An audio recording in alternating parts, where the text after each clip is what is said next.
Hi, greetings and welcome. Just caught me going through my manual, my blueprints.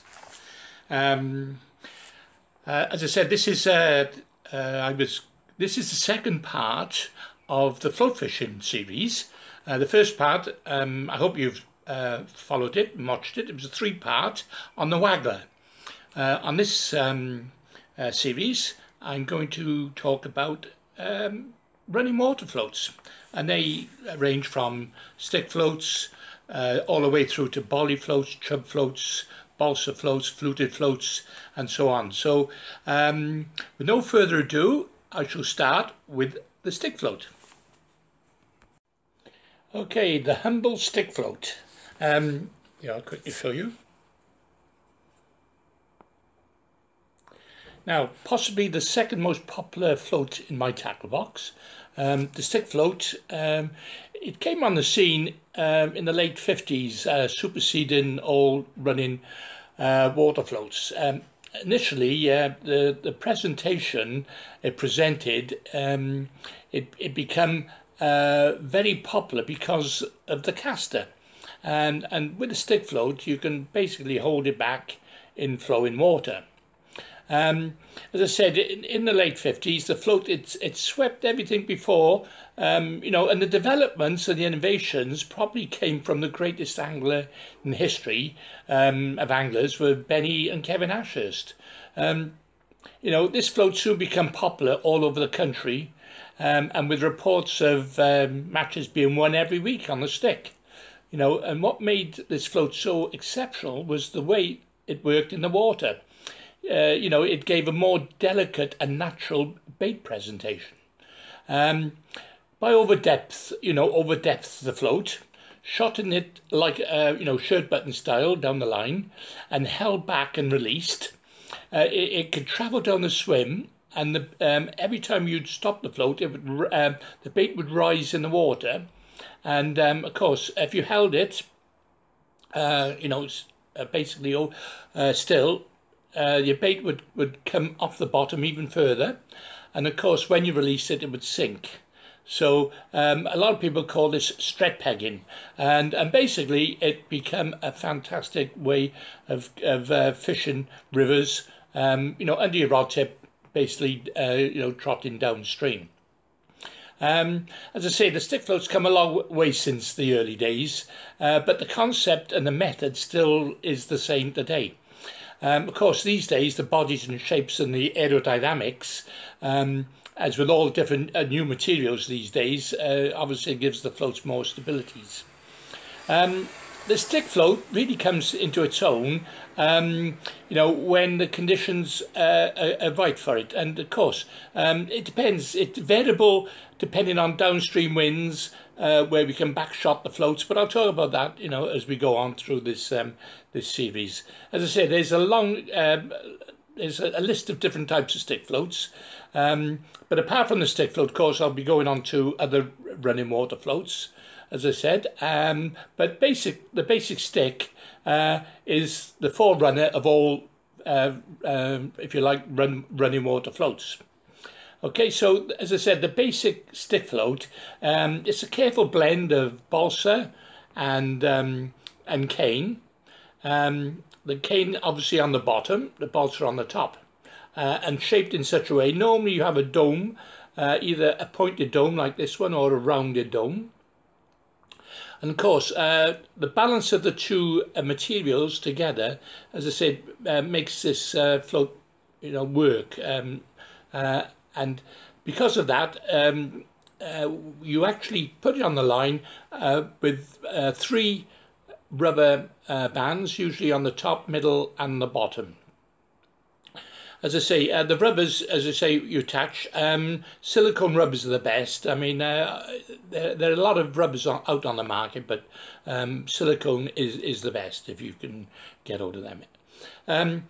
Casting is quite simple. You cast to the side, and then you can feather the line, and the shots all lay out in front, for the presentation. And this then allows the bait to fall slowly down in the water, Now you can you can fish a stick float a bit further out than the rod tip. Sometimes you can fish a couple of rod lengths out, and of course the way you cast that, then you basically do a sweeping or an overheaded cast, again feathering it so that all the shots just fall out in front. As I say, now when you get bites on the stick float on the running water, it's usually quite dramatic. It's usually straight under. Now and again you get a lift bite, but more often than not, you know, the fish will actually take it straight under. As I say, it's a deadly method, the stick float, and I'll show you a diagram and a shot in now. As I say, I'm using my blueprint. This book, by the way, is available. You'll be able to buy this book, and it gives you all the diagrams, and actually it gives you a bit more detail as well about how to use the floats. So as I say, it could be quite a good investment if you bought this. But as I say, this is a free one, so this one is on me. But as you say, this is the stick float. There's one shot in pattern. And that's another shot in pattern for when it's a bit heavier. So what you're basically doing is bulking the shots. Okay. Again, you can go to the website and see them on the website, but better still, buy the book. Okay. Right. The next one I'm going to show you is a stick float again, and this is the lignum stick. And this one, basically, when I say lignum, what it means is the cane is actually lignum wood.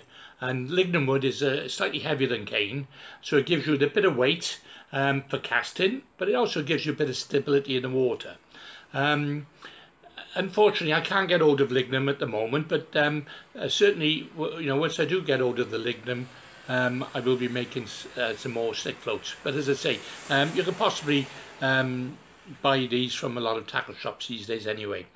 But as I say, the lignum gives it weight, and with the lignum stick, again, I'll show you the shot in pattern, very similar to the stick float. As I say, if you notice, a lot of lignum, they also come with extra thickness on the bottom of the float, because this gives you that extra weight to be able to cast it. And that's the reason why we use lignums. And the lignum, I think it was Dick Clegg actually made Britannia floats. I bought a load off him once, and as I said, they're like gold dust to get hold of now. But I'll give you a little brief history on it, because the major successes on the River Trent and the Severn and the Avon and the Thames, and England International, as I said, Dick Clegg, through his company Britannia Floats, successfully marketed this float. I remember John Dean had them, and a few other anglers in the past. But as I said, the lignum stick can be used when fishing out at distance from the bank, and because of its heavy lignum wood base, which has replaced the normal cane. The extra weight will carry the float when casting in areas of the swim where an ordinary stick just couldn't quite make it. Now, long before lignum came fashionable, a loaded stick float would comprise of a heavy base, such as hardwood, or some anglers would even use paintbrushes. I remember an old angler, Paul Newell, telling me they used to use a paintbrush as a stem, you know, to give it the weight, and that allowed him to fish the far bank of the Wallace Raven, and it resulted in a lot of match wins for himself. So as I say, the lignum stick is quite a big stick, and as I say, it's best fished at distance, carrying anywhere between 5 and 8 BB. It's as I say, an ideal alternative to the waggler, because it means you can actually fish, like, you know, mid-river, and you know, in some cases the far side of the river. And as I said, it gives a different presentation altogether. With a slightly upstream wind, you can ease this floats through the swim very, very easily, and you know, right into the fish's mouth.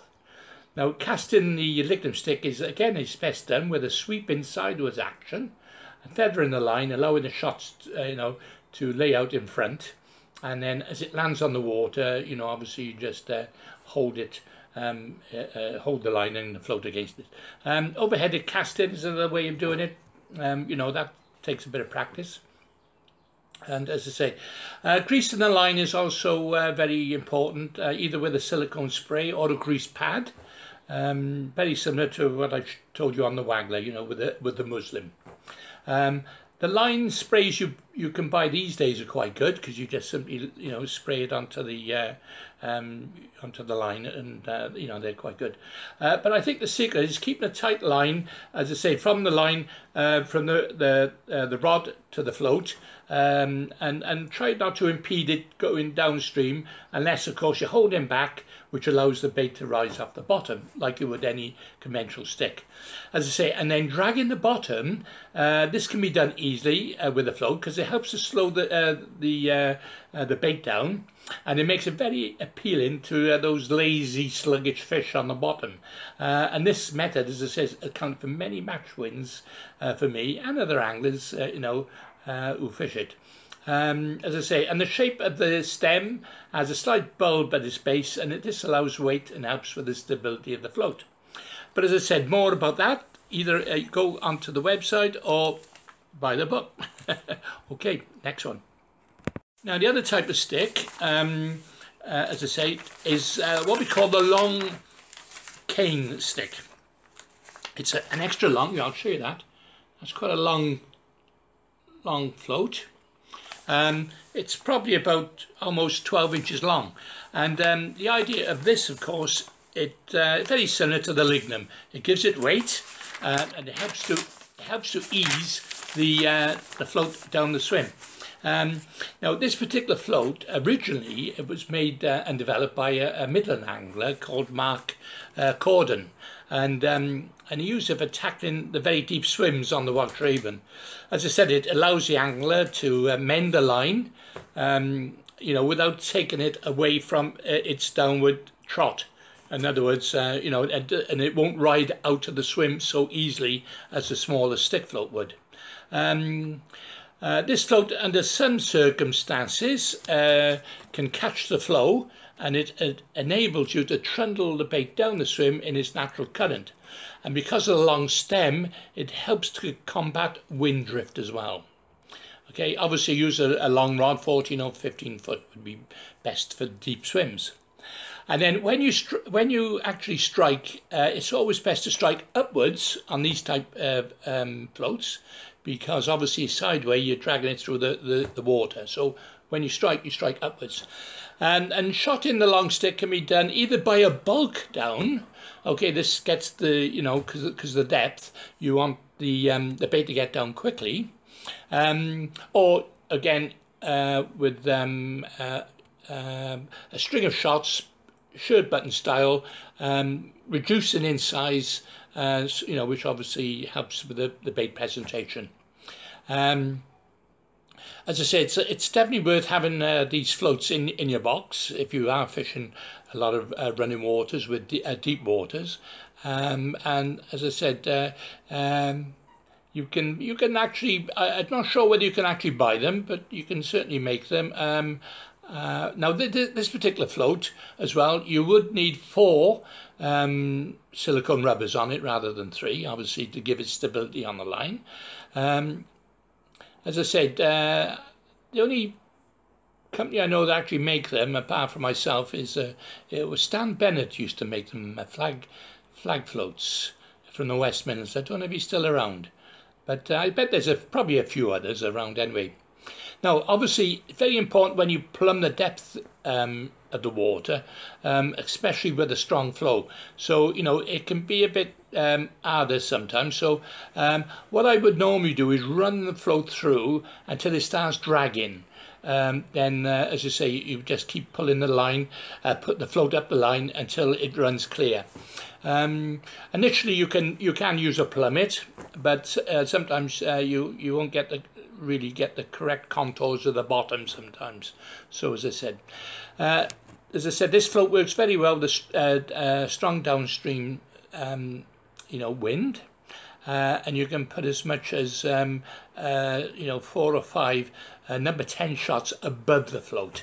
And this is important because then you can actually combat the bow in the line when it you know, as it sort of trots down the swim.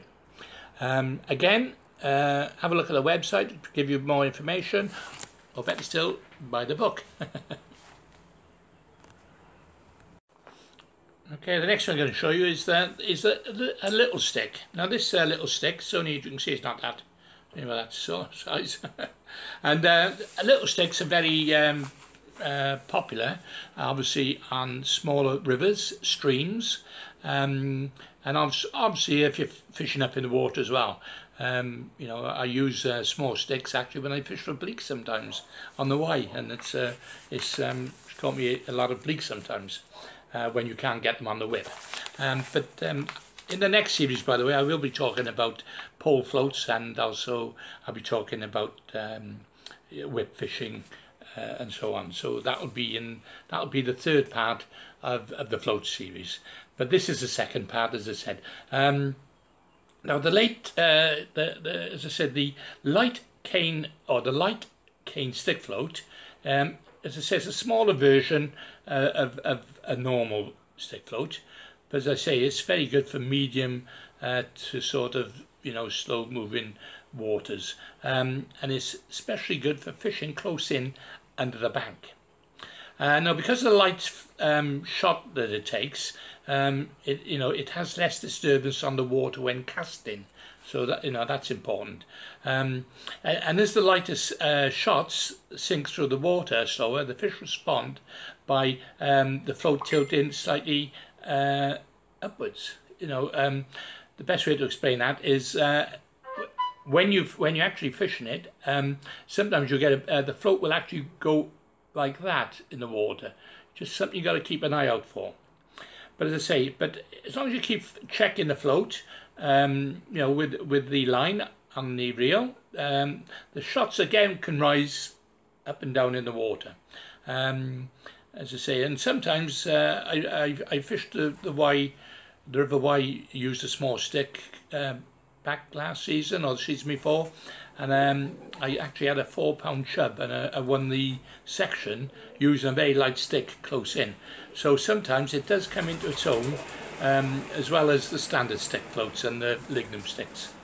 So as I say, the shot-in pattern is quite simple. Again, it's just a matter of spacing them out every sort of 4 to 5 inches down the line, reducing in size. That gives you the more natural presentation. Okay, so that's another type of stick. That's the light stick. Okay, now I did mention at the start about lignum sticks, and also the cane stems. I'm going to show you some plastic cane or plastic stemmed stick floats. Now this, as I said before, because of the precision made of the plastic, and also the density as well, you can almost copy identical the same weight as cane these days. And this particular float, if you look carefully, see how it's quite bulbous on the bottom, and this represents almost like a lignum stick. Now the advantage, of course, with cane plastic stems is that they probably don't cast a shadow on the water as well. Again, which is, in my opinion, could be very good on clear running water. So that's like a lignum based, and then we got a standard one there, which is a standard. Again, you see. And again, the shot-in patterns are exactly the same. Again, have a look at the website or buy the book, and there's loads of different shot-in patterns. You can use a bug down, or you can shirt button the shots as well. So that gives you another insight into a couple of the stick floats. I'd also mentioned about heavy bases to the stick floats. Another type of stick float is what we call a wire stem. I'll show you a diagram there. Okay, now they come in 3 different types. You've got a big shoulder, small shoulder, and a standard stick float shape. Again, now these are generally to stop turbulence in the water. If you've got turbulence in the water, then this is when these type of stick floats actually come into their own, because you get less likely turbulence, you know, with the currents, especially if it's a bit boily in the water. Again, the best way to shot them is obviously with the most of the shots down the line, rather than spaced out. You put them mainly on the bottom, and you can also do it. You can also put a bulk as well down, and that's to get through the turbulence of the water. I've already explained, I think, on the Waggler video, the Waggler series, that the water always runs faster on the top than it does on the bottom. So bear that in mind. That's why these type of floats do come into their own, you know, when it comes to turbulent type of water. And also they're ideal as well for casting that a bit further out than the standard stick float. So there you go. Now I'm going to tell you about another stick float that I developed this myself many years ago. I was fishing the Welsh Raven, and the fish were very, very shy biting, and you know, you could watch a float and a slight little dimple on the top, and if you didn't strike it and hook, you know, you wouldn't hook your fish, and they would shell you out, you know, on using the casters, or they suck you out using the maggots. So I devised a plan, and I thought to myself, I looked at a lot of pole floats at the time, and because the pole floats for some reason seem to, you know, with a bristle on the top, seem to work well. So I thought, why don't I combine a bristle with a stick float? So I come up with an idea of actually putting a bristle into the stick float, and I call them bristle sticks. Now, the advantage of these, of course, is that those shy biting fish, this float is very, very sensitive indeed. In fact, I sold some to a chap about a year ago, and he wrote me a letter, and it was a glowing letter saying what a marvellous float. You know, where he was using tears at the time, and he couldn't quite hook these fish until he tried these floats, and they worked a dream for him. You know, maybe that little bit of sensitivity. But again, you would shot that float like you would most other type of stick floats, you know, with a shirt button style down the line, and that's the best. You know, for that bulk don't quite work the same, because when a fish, if you're looking for sensitivity, you don't want the bulk down the line. You really want a string of shots reduced in size, and that makes the float very, very sensitive. Okay, so that's another one for your tackle box. Now I'm going to show you something different altogether. Now this is what we call a flat top stick. Now a flat top stick, basically very wide on the bottom, on the top I should say, and the idea is this gives it buoyancy, and these type of floats are perfect for dragging the bottom. So simply over depth the float, and what you do then, you start dragging the shots along the bottom, and these work perfectly on rivers. I noticed I've been fishing the River Severn lately for the last year or two, and these floats really come into their own, because not only is it quite shallow and pacey, but these floats actually you can drag the bottom to slow the bait tripping it along the bottom, and of course you know, you pick up all sorts of type of fish then, the bottom feeding barbel and chub, roach, gudgeon, you know, all those type of fish. You will pick up dace as well, and those sort of things. So as I say, that's another type of float that that you would use when you know, it's quite fast and you want to drag bottom, and they're perfect for very shallow water. In fact, you know, you can drag it on quite heavy using that type of you know, dome-shaped stick floats. Okay, I'm just going to recap now. These are the my stick floats I carry with me.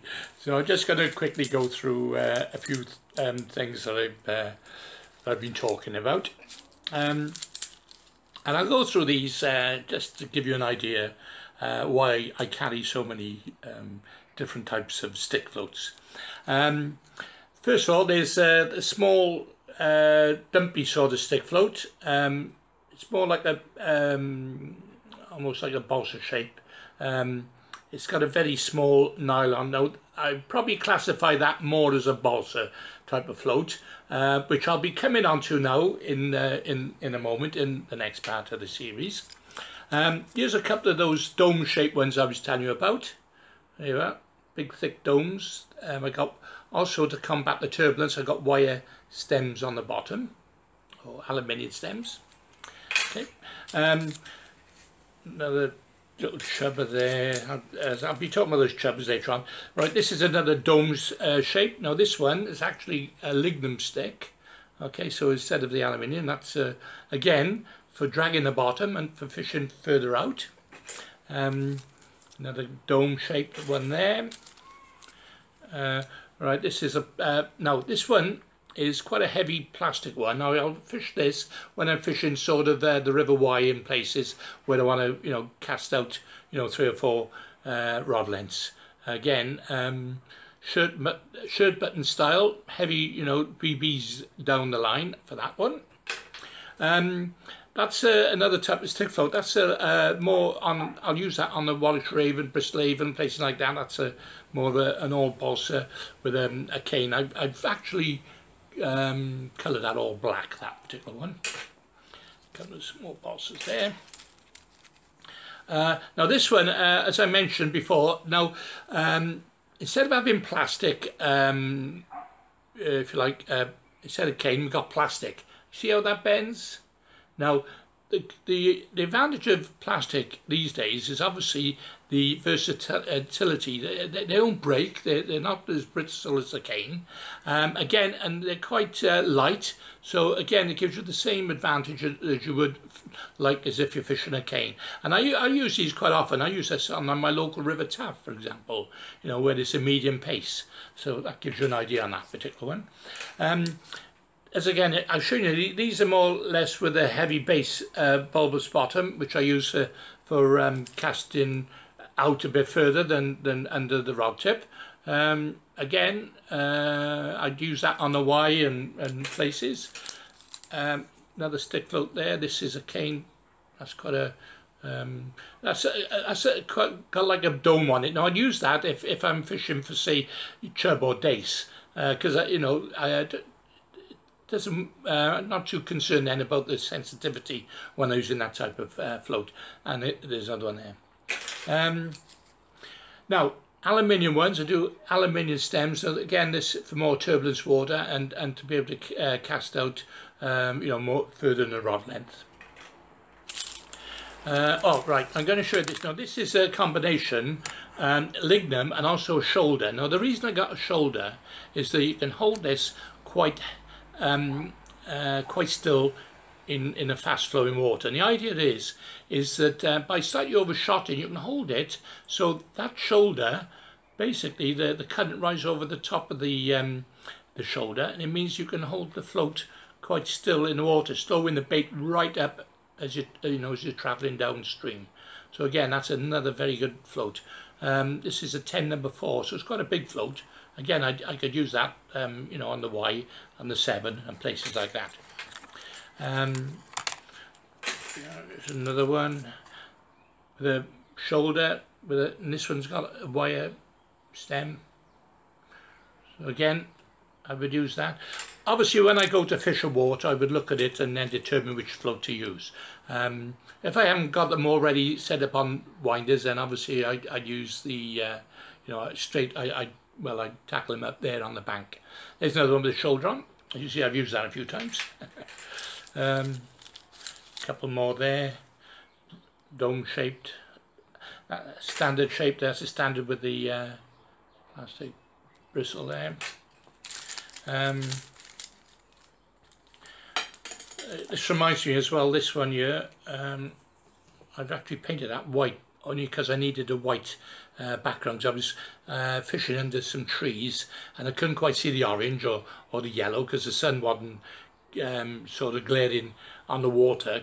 Yellow is perfect if you got a bit of sunshine, but otherwise white works just as well, and I painted that one white.